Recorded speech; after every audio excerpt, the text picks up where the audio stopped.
Order. We note that we have a quorum. To my left, Councilman Heatham, Vice Chair, Councilwoman Parker. To her left, Councilwoman Reynolds Brown. To my right, Councilman Greenlee. To his right, Councilman O. We thank them as well, and we ask the clerk to read the title of both bills. 17-1052, an ordinance authorizing and approving the execution and delivery of a service agreement between the City of Philadelphia and the Philadelphia Authority for Industrial Development relating to the financing of energy conservation and efficiency measures at the Philadelphia Art Museum main building, the Perelman Building, and the Rodin Building. Approving the issuance by such authority of bonds, notes, or other evidences of indebtedness in one or more series of finance or refinance such project, and authorizing and approving the obligation of the city to pay in full when due the service fee and other amounts payable under the service agreement, authorizing certain city officers to take certain actions required to issue such bonds, notes, or other evidences of indebtedness, covenanting that the city will make necessary appropriations in each of the city's fiscal year to provide for and will make timely payments of the service fee and other amounts due under the service agreement, and authorizing city officials to take other necessary or appropriate actions to effectuate the purposes of this ordinance, all under certain terms and conditions. 17-1053, an ordinance authorizing the City of Philadelphia to enter into a guaranteed energy savings contract for the implementation and evaluation of energy conservation and efficiency measures designed to reduce energy, water, wastewater, or other consumption or operating costs at specified city properties and under certain terms and conditions. Thank you very much. We will ask those who are testifying to please come forward. We ask that you identify yourself for the record. Begin your testimony. We'll start with Mr. Dunbar.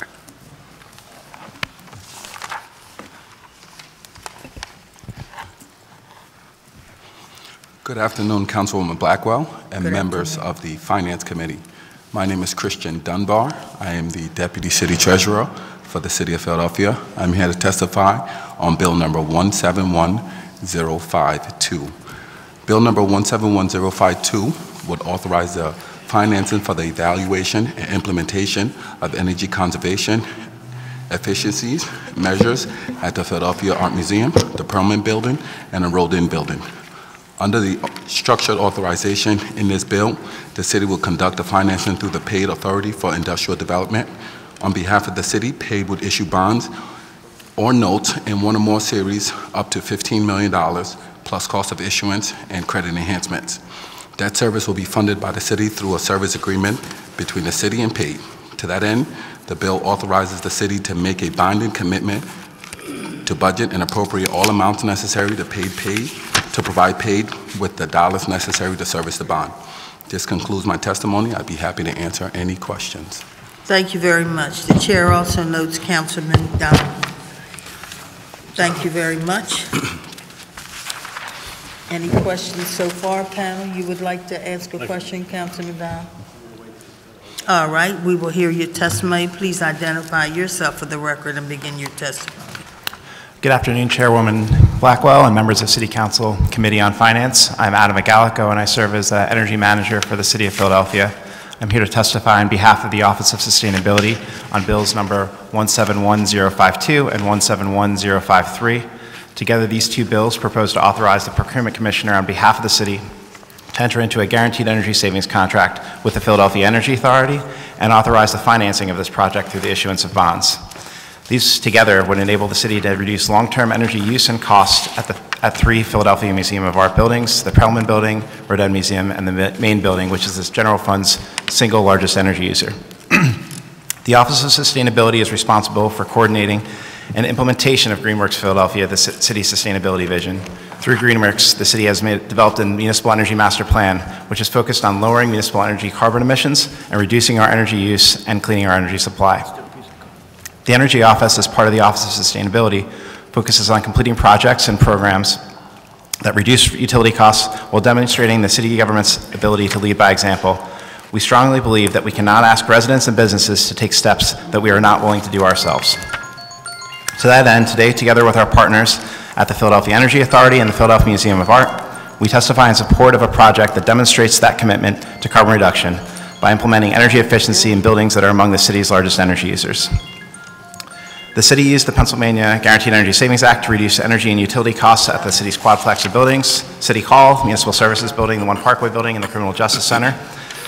Through 2 years in the performance phase, I'm pleased that the project has generated revenue or avoided costs of more than $6 million. We're looking to replicate the success of the Quadplex project while also building on several related initiatives.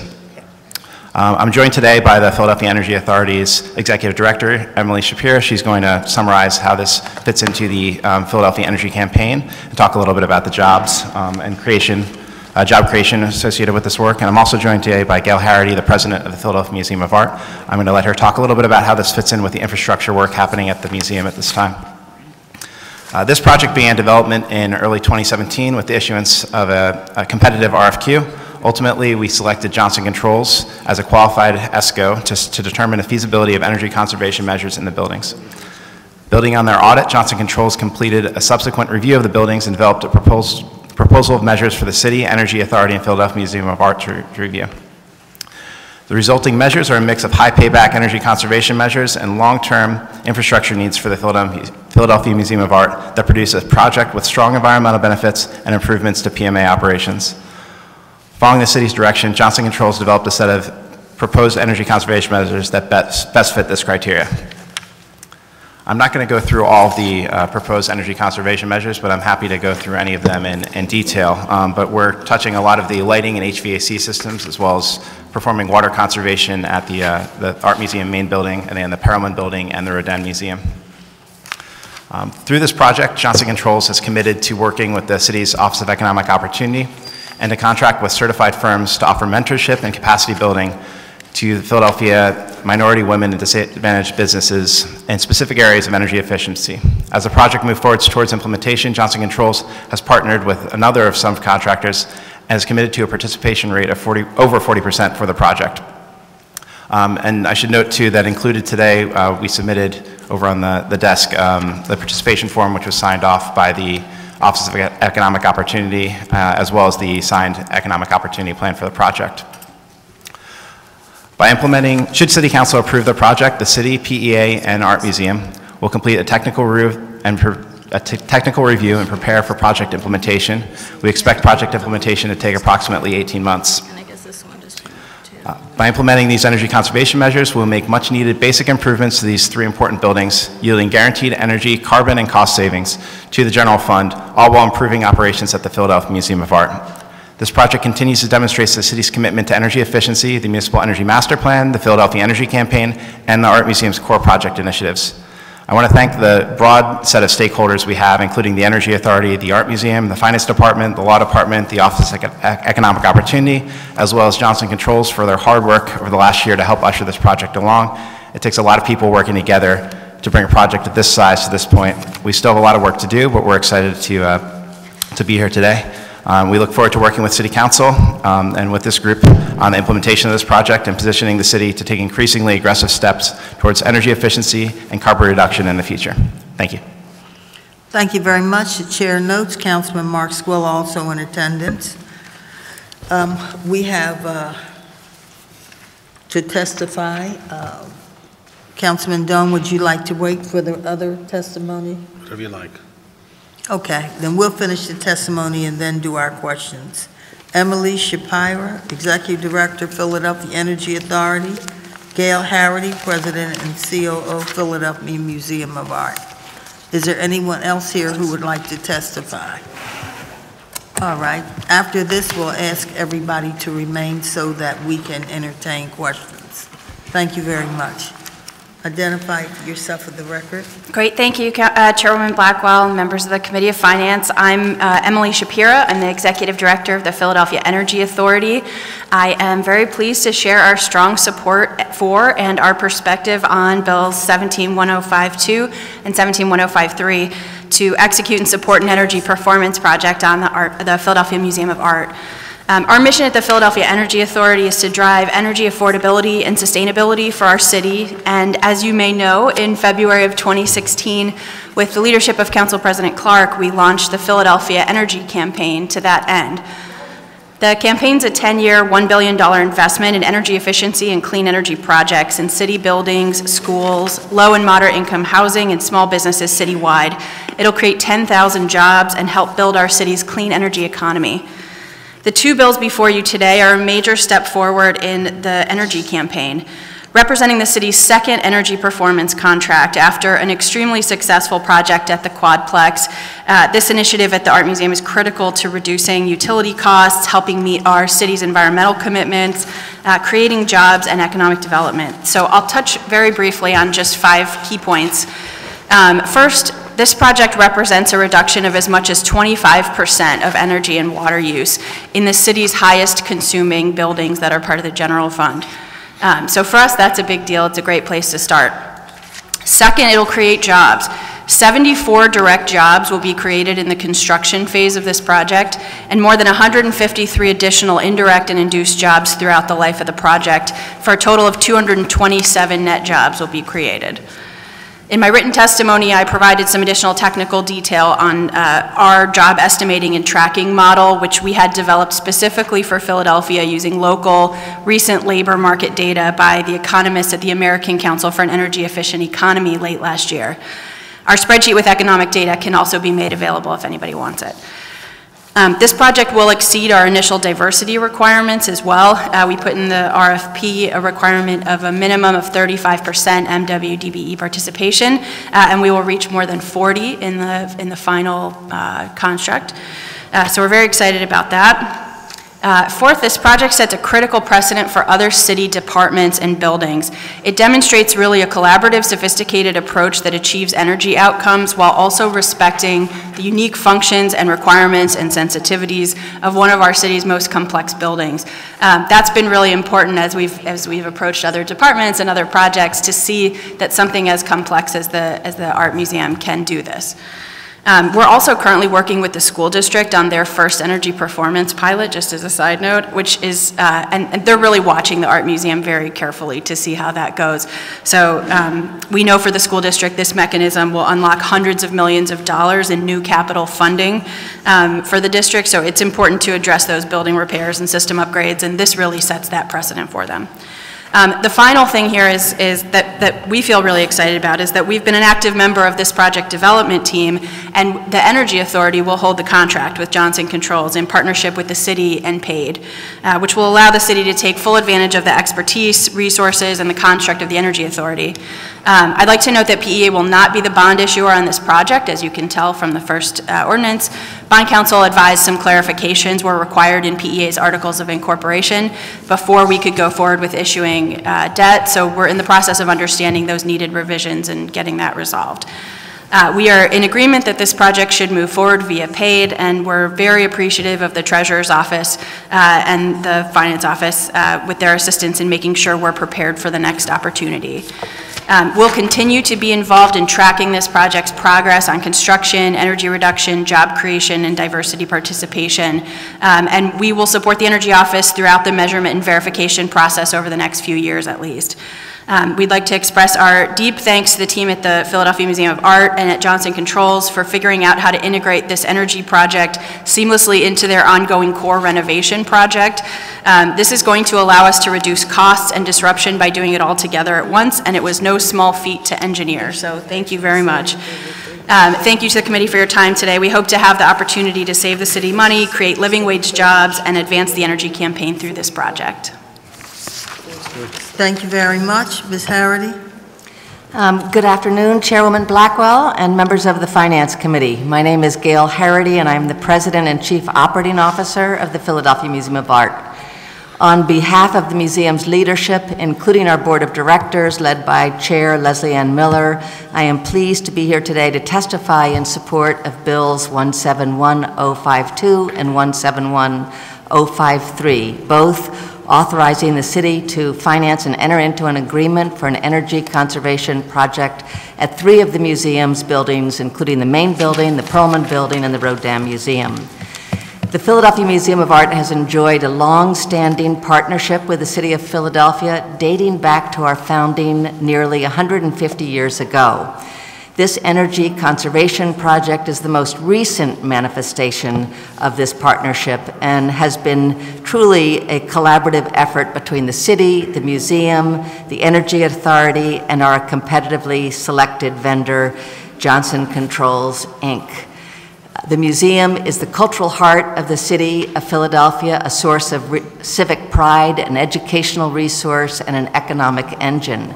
In fiscal 2017, we welcomed nearly 800,000 visitors through our doors, including 67,000 school children.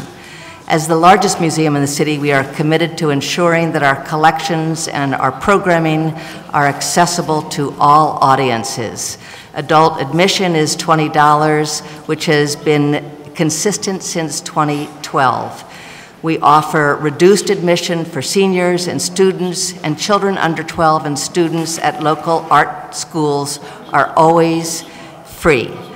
While the general admission pricing is comparable or even modest compared to other institutions in the region and around the country, we understand that for many residents, even this is cost prohibitive, and thus we offer multiple opportunities for people to visit the museum and take part in educational programming at low or no cost. For example, we offer free visits for all Philadelphia public and charter school students, $2 admission for any adult with a PA access card, a pay-what-you-wish admission policy every Wednesday evening and first Sunday of the month. Also free are programs such as the Words at Play Vocabulary Initiative that uses creative play to help parents strengthen their child's vocabulary, and a multi-year partnership with our neighbors at the Mantua Civic Association, which has resulted in activities such as Bulbs Not Bullets and the new Spring Garden Street mural.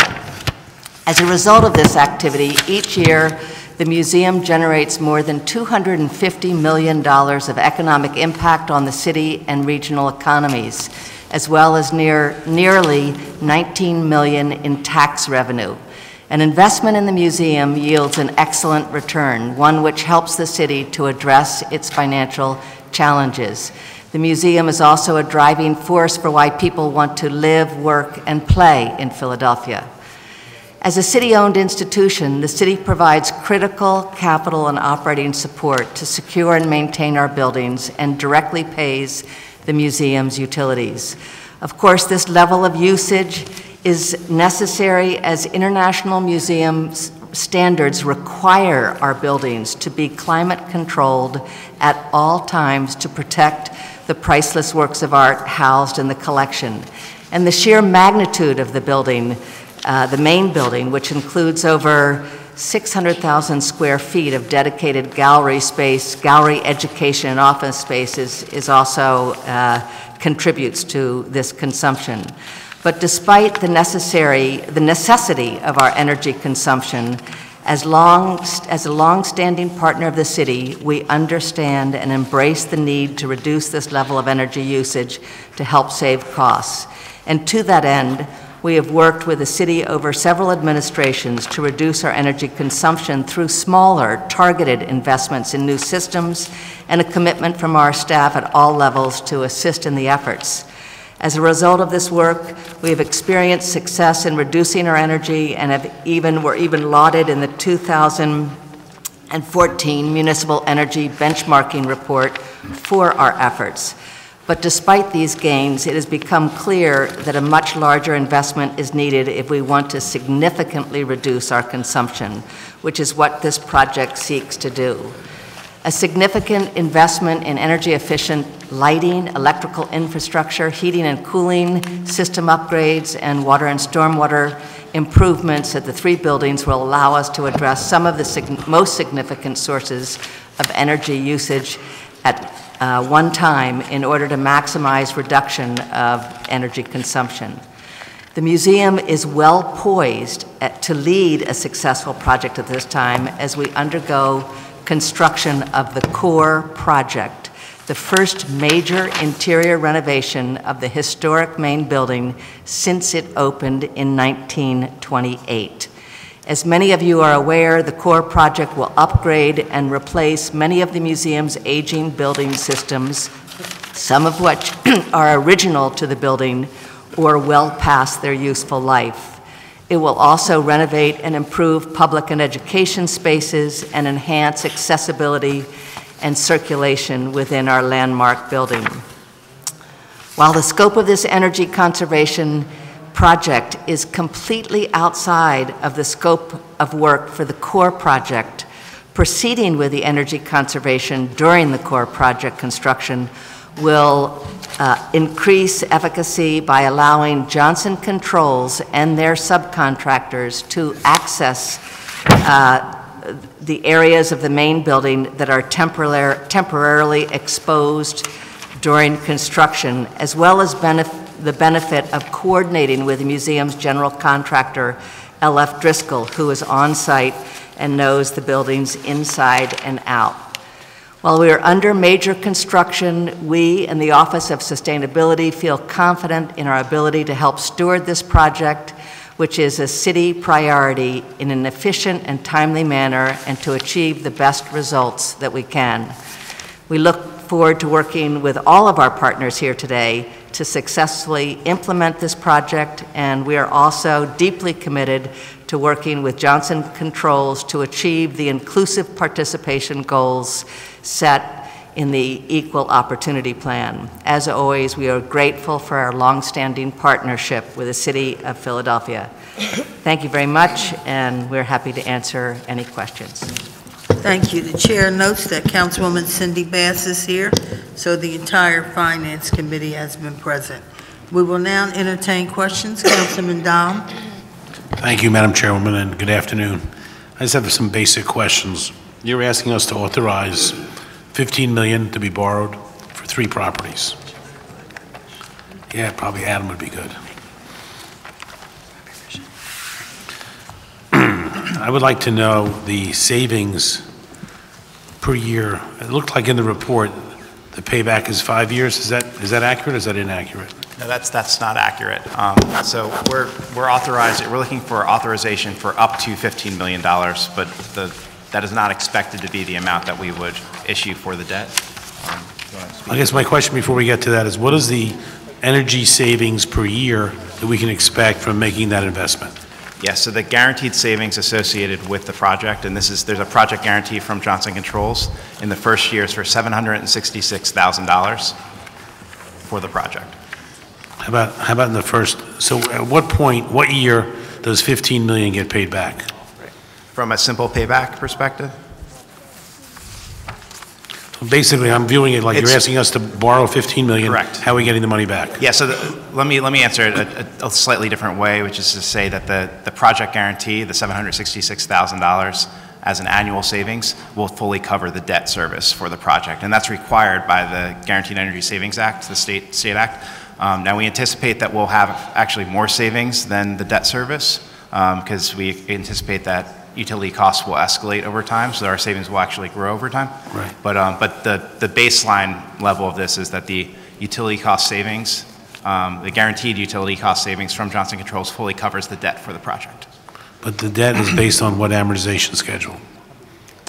It's based on a 20 years amortization schedule at 2.75%. That's the assumption that we use, and which we think is relatively conservative, but we wanted to make sure we use a conservative number. So in our world, that means it's a 20-year payback. It's not a great investment, but I understand why we're doing it, but it's like 5% a year. Seems to me it should be a higher payback than that. Well, there's a higher payback with just using 20 years to amortize the debt. But if you're talking 766 multiplied over 20 years, you're getting to the 15 million. What's the interest rate on the loan? We're using 2.75%. And in the package, are most of these improvements we're putting in, the useful life, it said a lot of them were 15 years. So I think that that can be the case in some of our measures. Things like lighting will not last for, they'll last for 15 years, but that lighting will then be replaced by by lighting that is basically as efficient. So you think of a LED bulb, that burning out, you're able to put in another LED bulb in that So place. the costs are minimal for the replacements in 15 years? Exactly, but we're setting ourselves up for future infrastructure. So whereas the longer term investments, so things like we're putting in a new chiller through this project, that's a 20 to 30 year investment, because that chiller will still be working in 25, 30 years. And also, I'll just add, over the 20-year life, the estimated total savings is $22 million, which is a net savings of $6 million over the 20-year period. What is the total cost of the debt with interest over 20 years? $15.3 million. If you borrow $15 million at 2.75 over 15 years? Well, we don't anticipate that the project will be $15 million. We anticipate that the project will be somewhere just under $12 million. Okay, that's better. Well, that's good, that's better. Let me ask one other question then I'll be done. And I've asked this before, so it's not a new question. And by the way, I love seeing paybacks like this with energy, that's great. I just would like to see the payback quicker.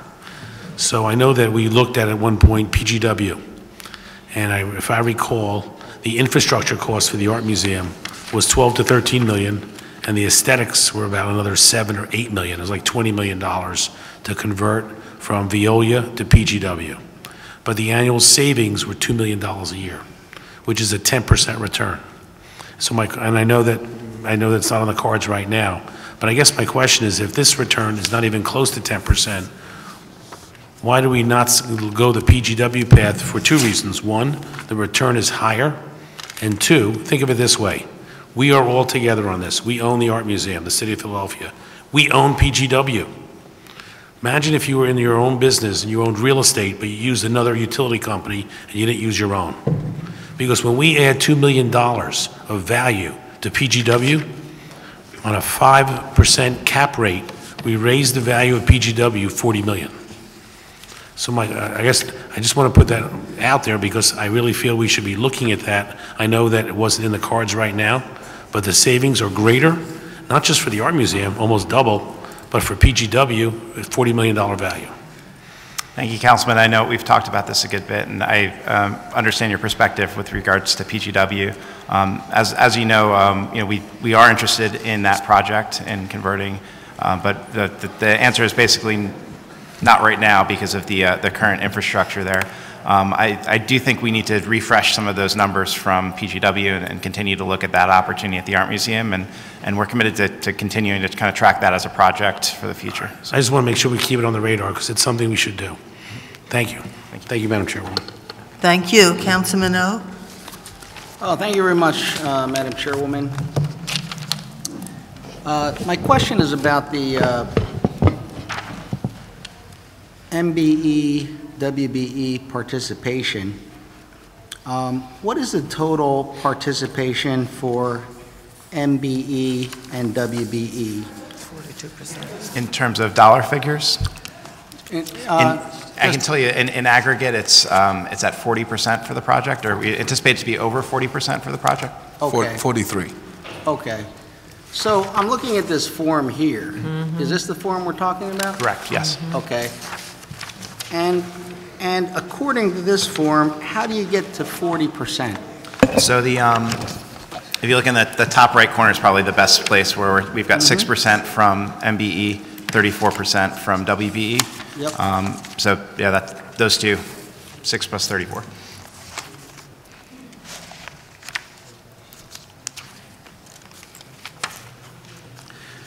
The reason I bring it up is because, I don't know, I think I've missed this my entire time here in City Council. It's kind of funny because I'm embarrassed. There are 1, 2, 3, 4, 5, 6, there are 7 companies. And each company has less than 12% minority participation or female participation. Let's just talk about female participation. One company has 5%, one company has 11%, one company has 2%, one company has 3%, one company has 0%, one company has 11%, and one company has 2%. That does not equal 34%. So to be clear, this is not the workforce participation. This is for the this is the percent of the total contract that each company is going to be doing on the project. So when we say KO controls at 11%. That's 11% of the total project that they're doing. So these are additive. So let me make sure I understand. In terms of the category that says participation, where it says WBE, it says 5%. So that's 5% of the total contract to Johnson Controls. 5% of the total contract of Johnson's Controls is going to go to a subcontractor, which is Global Energy Services. Correct. 5% of the contract, and it's categorized under WBE because that is a woman-owned business? Correct, yeah. Okay. And then 6% of the total contract for Johnson Controls is going to go to Salveo Management Services, which is a minority-owned firm. Correct.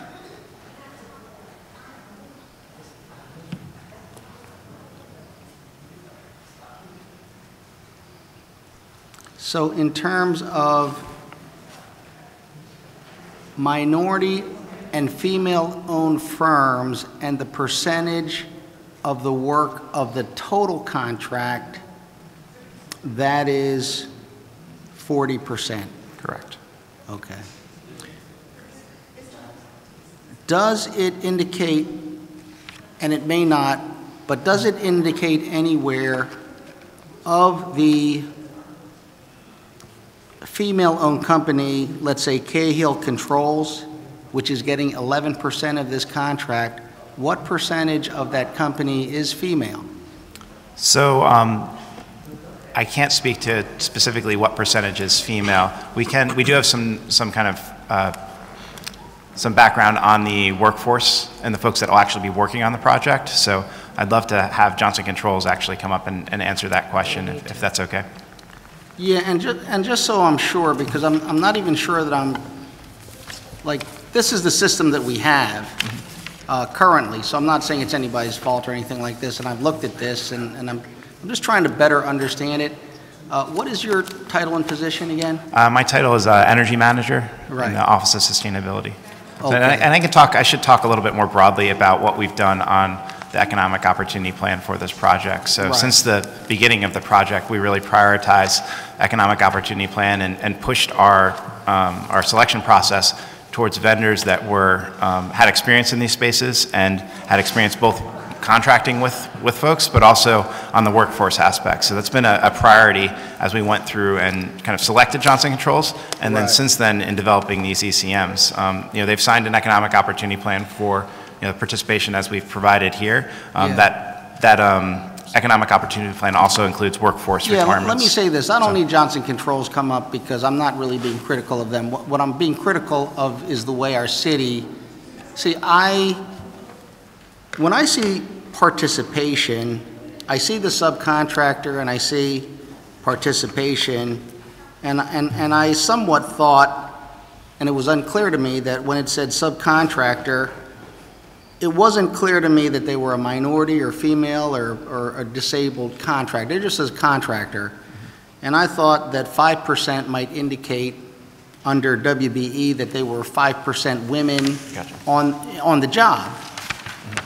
This now is clear to me, and I thought it might, but I wasn't clear, that this is a woman-owned business. Correct. I don't know what percentage of the business actually has female employees, and so I don't know how many women are actually working on this project. I know a woman owns the business. I'd like to know of the employees, how many are minorities, women, and persons with disabilities, because that's the category, and that's really for our office of OEO. And for this, I would, I don't know if we're capturing those numbers. I think we should. We will be in this project, so Okay. I should make that really clear. Through this project, there's an option, and the Economic Opportunity Plan has an option for an oversight committee. The city is committed to participating as that, as well as the Art Museum and the Energy Authority. Right. And we'll be tracking both participation as well as workforce throughout the life of the project. So we'll be able to report back to you. That's great. Thank you so much.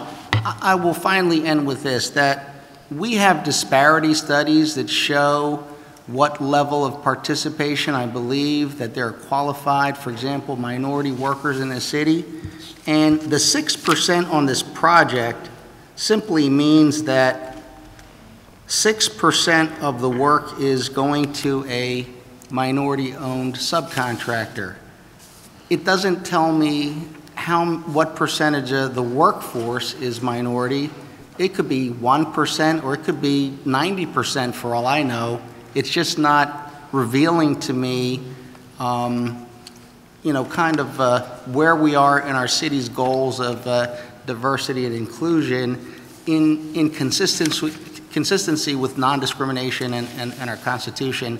And so if anybody listening would just take that into the future, that, yeah, we really should know that. Well, and that's good feedback for us as we, you know, we plan on doing future projects through this vehicle. I know that the Energy Authority is particularly focused on jobs and Yes. on creating jobs for, you know, folks that need them most. So we can, you know, look at how we can ask for that information on future projects and try to capture that. Fantastic. Thank you so much. Thank you. We certainly agree with and thank Councilman O for those important comments. And we would like the details given to us in a way that's clearer, easier to understand, so that we know just where we are when it comes to participation levels. Councilwoman Reynolds Brown. Good afternoon, everyone, and thank you, Madam Chair. Councilman O, and I'm sure all members of this committee are marching down the same road because my line of questioning is precisely in the same area. First, tell me if you would, you state in the testimony that Johnson Controls has partnered with a number of MWDSBE subcontractors who have committed to a participation rate of 42%. Share with us how that commitment was arrived at. Where'd that number come from? Sure. So when we initially put out the project, we've got a number of different energy conservation measures. So we're going out and with Johnson Controls, they're pricing for a chiller installation and for lighting installation. They go to kind of a broad stake of vendors, and I'm happy that in this project there's a lot of folks that they've worked with in the past, which I think is helpful. And then from there, sort of, you know, got firm quotes for that work, and that is then passed on basically to the city for the project scope. All right. So Johnson Controls ID'd these prospective vendors here. Right, and I think one of the things that's tricky is, you know, we are selecting then the energy conservation measures that we want to go forward with. So there are some measures that we didn't select because they didn't have good paybacks or they weren't kind of a good return on investment. Sure. And the contractors that were associated with that work then, you know, don't necessarily move forward to the final project. So it sort of shakes out a little bit. It's a little bit of an iterative process, I guess, to sort of arrive at the project. But we had an overall goal for, you know, above 35%. We're happy that we're meeting that. At the number you've arrived. Well, I'm pleased to hear, too, there's an oversight committee. What type of company is Salvio Management Services, Inc.? I believe they're a mechanical contractor. Okay, mechanical contractor. Okay. And I've had similar question congruent with Councilman O with regards to the WBE. So at the end of the day, the bulk of the subcontracting opportunities are going to women-owned businesses, and only one to a minority-owned business. Correct. Okay, so that needs to be reflected for the record. Okay. More about the oversight committee. So has that been in place yet? When will that be in place? Who will serve on it? What are the answers to those questions? So we've only had initial conversations about how that oversight committee will work. I can say that, you know, firmly our office is interested in it based off our experience with the Quadplex, and I can speak for the museum as well as the Philadelphia Energy Authority as very willing and interested participants in that. Okay. You know, I think as soon as we get the project kind of contract signed and the ink dry, we'll initiate those project meetings. And until then, we've been pushing Johnson Controls collectively as a group to to make sure that they're, meeting the best and good faith efforts both on participation but also on workforce. It's our intention to continue to do that. I know that the Art Museum has a fair amount of experience with oversight committees, and so we'll probably lean on that experience. And I know that the Energy Authority is really interested in this space, as they're interested in creating jobs through energy efficiency. So it's a great Point of information, Madam Chair. Please, sure. Yeah, just on that issue of oversight, on the core project, on the overall project, I'm a member of the Oversight Committee. Are you, Councilman? State Representative Donna Bullock is the chair. And I will say, in fairness to the Art Museum, that we've been trying to be very diligent on keeping up. We have a meeting every month and keep up with the numbers. It's still fairly early in the process Okay. now. Obviously, this is a different group we're talking about. Sure. But I just mention that as there has been a commitment previously through the core project for the Art Museum to have what I think is an aggressive oversight committee. So you knew that I was going to ask, was there the presence of council on that oversight committee? Mm-hmm. So I'm pleased to hear that there is. Yeah, That I think being they you. pay, yeah, if I trip a few times, I'm at the Art Museum, so I guess that's why they put me on there. Okay, that goes to all the questions I had listed here. And so we really do need to underscore Councilman O's questions raised in bold letters, underscored with exclamation points, because those issues are shared by all the members of this body every single day for every major initiative that comes before this legislative body. So thank you for being conscientious about it, and I'm pleased to know that we have a member of our team on that oversight committee. Thank you very much. Thank you very much, Councilwoman, and we're also glad to hear about this committee because during these times and times we live in, our folks expect more of us, and we have to make sure we have inclusion and participation. And we're fighting really, really hard in that, on that issue, and our people expect us to do no less. Are there any other questions or comments? Thank you, Councilwoman Reynolds Brown and Councilman O, for dealing with those issues and bringing them up. That will complete our public hearing then, and we're now into the public meeting, and the chair recognizes Councilman Heenan for a motion on bill numbers 171052 and 170053. Thank you, Madam Chair. I move that bill number 171052 and 171053 be reported from this committee with a favorable recommendation, and further move that the rules of council be suspended to permit the first reading of these bills at our next session of City Council. Second. It has been moved and properly seconded that bill numbers 171052 and 170053 be reported from this committee with a favorable recommendation, and further move that the rules of council be suspended so as to permit first reading of these bills at our next session of council. All those in favor? Aye. Opposed?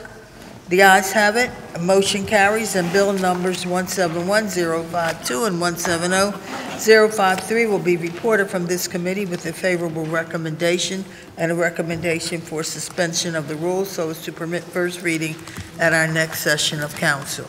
That concludes our business of the Finance Committee. Thank you all very, very much, all those in attendance, and especially the committee, and the hearing is adjourned.